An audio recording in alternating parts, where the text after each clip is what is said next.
I come to Bach Tower for the serenity of it and a rest from the hustle and bustle of a regular small city that we live in. And there's a lot of nice shady places to sit and think.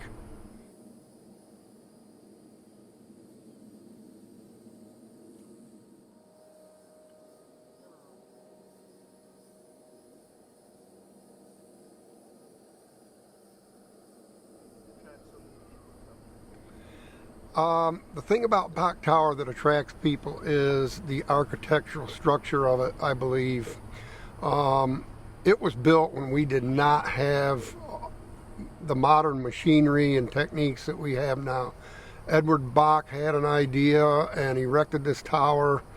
I'm pretty sure it was mostly steam power and homemade rigs of sorts to get the marble block to the height that it was. It's a fantastic structure, and it's held up for decades. I know they've done maintenance on it, but it's just fabulous that it would stand here with no major problems. Edward W. Bach originally came to America from the Netherlands. He did not understand the culture or the language, but he fell in love with the nature. He was a humanitarian, an advocate of peace, and he absolutely adored the environment. He was also a Pulitzer Prize-winning author. He received the inspiration to build the tower after he visited Iron Mountain, which is where the garden stands. He adored its tranquility, so he had the tower built and a garden built around the tower. The garden was known as a sanctuary for birds and endangered plants, as well as vegetation.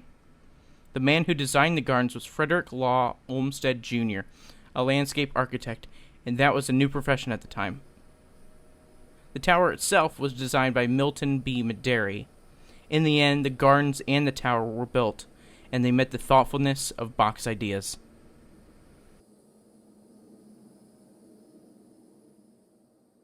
So far, I actually like the mansion the best of everything that I've seen. The Pinewood Estates. I'm a fan of architecture, and I used to work in a historical house myself out in California, and so I really enjoyed seeing the Spanish architecture. I haven't yet been up to the tower, so that may take place as my favorite. We'll see. Crafted in the 1930s, the Pinewood Estate is a 20-room Mediterranean-esque mansion. It was originally given the title El Retiro, which translates to retreat in Spanish. It was created after Bach Tower Gardens, but it was eventually absorbed and it became a part of the park. Along the many detours of the gardens, it is impossible to miss an encounter with the wildlife. These include lizards, snakes, and insects.